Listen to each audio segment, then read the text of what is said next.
Only on KXAN, an inside look at DPS operations and traffic stops. We're also learning how troopers helped with downtown patrols after gunfire at a 6th Street bar.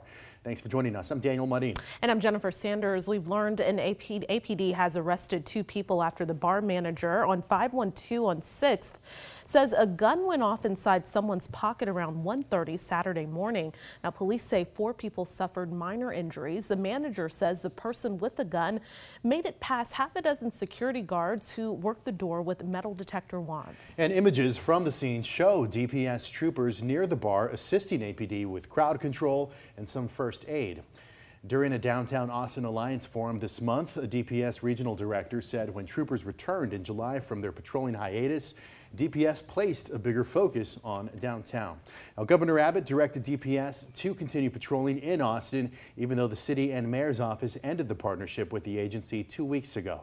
And public safety reporter Brianna Hollis went on a ride along with a DPS major for a deeper look into how troopers patrol Austin streets. So, Bree, tell us exactly what you discussed. Well, guys, that ride along was with Major Gabriel Ortiz. We left from this parking lot the other day around 6 p.m., got back just after midnight, and he says DPS was actually surprised to hear about the city's decision to end the partnership. And he says while that did happen, and while things will adapt and evolve, DPS operations are similar to what they were like when the partnership did launch back in March.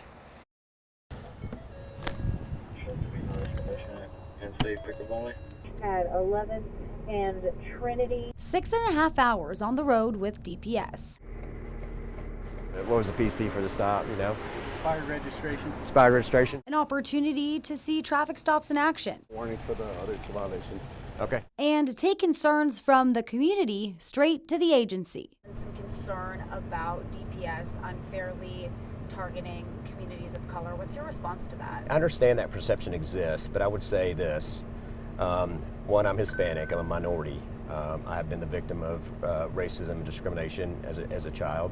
And so I understand how important that is for those members of the community to understand that they are being treated fairly. If citizens of the community of Austin were being treated unfairly, not only would I raise the issue, but I think several of our troopers would also raise the issue. We observed traffic stops that stemmed from things like broken headlights, expired registration, and unreadable license plates. I saw you last night, right, over here a couple times? They mainly resulted in warnings, but one case resulted in a DWI, another a cite and release for less than 2 ounces of marijuana, and a citation for driving without a license. Austin PD, Chief Chacon, and even the mayor had made comments about how effective the operation was in the city of Austin. That's why Major Ortiz says he didn't expect it when the announcement came from the city about wanting to end the partnership. I think most of us were surprised. I think there was some disappointment. We continue to operate the same way we were operating, as if there was a partnership. According to this DPS report, troopers have made more than 30,000 traffic stops as of July 20th. Their task force in Austin launched at the end of March, took a month-and-a-half break in May, and resumed at the beginning of July. There are currently 110 troopers patrolling in Austin and 20 performing special operations. A report detailing special operations between March 30th and May 10th shows that agents conducting proactive criminal investigations most commonly arrested people for various drug offenses. On our ride-along, we also observed from afar a fugitive operation aimed at catching a drug dealer at a hotel who had several felony warrants. So by continuing to do that, it's only going to make the city safer. But still, Major Ortiz noted, there's room for improvement. What are your thoughts when it comes to DPS's relationship with the community and community engagement? I personally believe that we can do a better job. I think that the community should have an understanding of why we're doing operations like this. I think there's a perception that exists that we're targeting, communities of color unfairly. So I think for us to sit down with some of these organizations to explain to them what we're trying to accomplish.